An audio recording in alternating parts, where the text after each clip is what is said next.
சென்னை பெருங்குடியில் உள்ள ஜாஃபர் சாதிக்கின் குடோனில் தற்பொழுது என்சிபி அதிகாரிகள் சோதனை மேற்கொண்டு வருவதாக தகவல் வெளியாகியிருக்கிறது. அண்மை செய்தியாக பார்த்துக் கொண்டிருக்கிறோம். கூடுதல் விவரங்களை செய்தியாளர் ராகவேந்தர் வழங்க நாம் கேட்கலாம். வணக்கம் ராகவேந்தர், கூடுதல் விவரங்கள். வணக்கம். கடந்த சில தினங்களுக்கு முன்பு சென்னை டெல்லியில் இருக்கக்கூடிய ஒரு குடோனில் 2000 கோடி ரூபாய் மதிப்புள்ள போதைப் பொருள் சிக்கியது. இந்த போதைப் பொருளை கடத்திய விவகாரத்தில் திமுக பிரமுகரும் திரைப்பட தயாரிப்பாளருமான ஜாஃபர் சாதிக் என்பவர் ஈடுபட்டிருப்பது தெரிய வந்தது. இதுவரை இதனையடுத்து அவரது வீட்டில் சம்மனும் அனுப்பப்பட்டிருந்தது. அவர் சம்மனுக்கு ஆஜராகாததால் வீட்டில் சீலும் வைக்கப்பட்டிருந்தது. மத்திய போதைப் பொருள் தடுப்பு பிரிவினர் சீலும் வைத்திருந்தனர். இதனையடுத்து கடந்த வாரம் அவரை டெல்லியில் ராஜஸ்தானில் வைத்து அவரை கைது செய்திருந்தனர். அவர் கொடுத்த தகவலின் அடிப்படையில் அவரது நண்பராகவும் கூட்டாளியாக இருக்கக்கூடிய சதா என்பவரை நேற்று மத்திய போதைப் பொருள் தடுப்பு பிரிவினர் கைது செய்திருந்தனர். அவர் கொடுத்த தகவலின் அடிப்படையில் இன்று சென்னையில் இருக்கக்கூடிய சென்னை பெருங்குடியில் இருக்கக்கூடிய குடோனில் தற்போது மத்திய போதைப் பொருள் தடுப்பு பிரிவினர் சோதனை நடத்தி வருவதாக அதிகாரிகள் தரப்பில் தெரிவிக்கப்பட்டிருக்கு.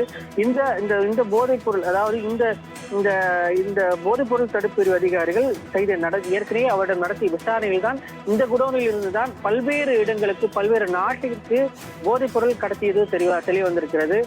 இந்த குடோனில் வைத்துதான் தேங்காய் பொடியுடன் போதைப் பொருள் மறைத்து வைத்திருந்ததும், அதே போன்று பல்வேறு மருந்து பொருட்களோடு இந்த போதைப் பொருளை கடத்தி பல்வேறு நாடுகளுக்கு கொண்டு சென்றது தெரிய வந்திருக்கிறது.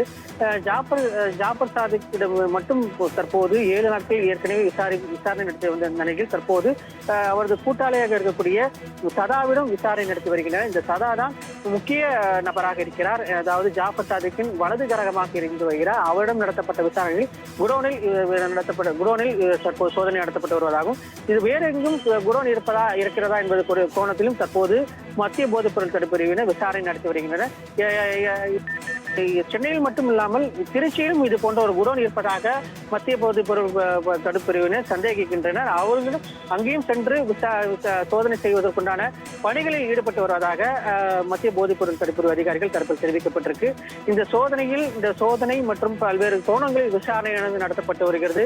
இந்த வழக்கு பொறுத்த மட்டில் தற்போது முதல் கட்டமாக மத்திய போதைப் பொருள் தடுப்பு பிரிவினர் விசாரணை செய்து வந்த நிலையில் தற்போது என்ஐஏவும் விசாரணை செய்து வருகின்றனர். அது மட்டும் இல்லாமல் அமலாக்கத்துறையும் இந்த விசாரணையானது செய்து வருகின்றன. 3 அமைப்புகளும், அதாவது 3 விசாரணை அமைப்புகளும் தற்போது இந்த வழக்கு குறித்து தற்போது விசாரணை நடத்தி வருகின்றன. இதன் அடுத்த கட்டமாக இன்னும் சில பேர் இருப்பதற்குண்டான வாய்ப்புகள் இருப்பதாகவும், அவர்களை கைது செய்வதற்குண்டான நடவடிக்கையில் ஈடுபட்டு இருப்பதாகவும் மத்திய போதைப் பொருள் தடுப்பு பிரிவினர் தெரிவித்திருக்கின்றனர்.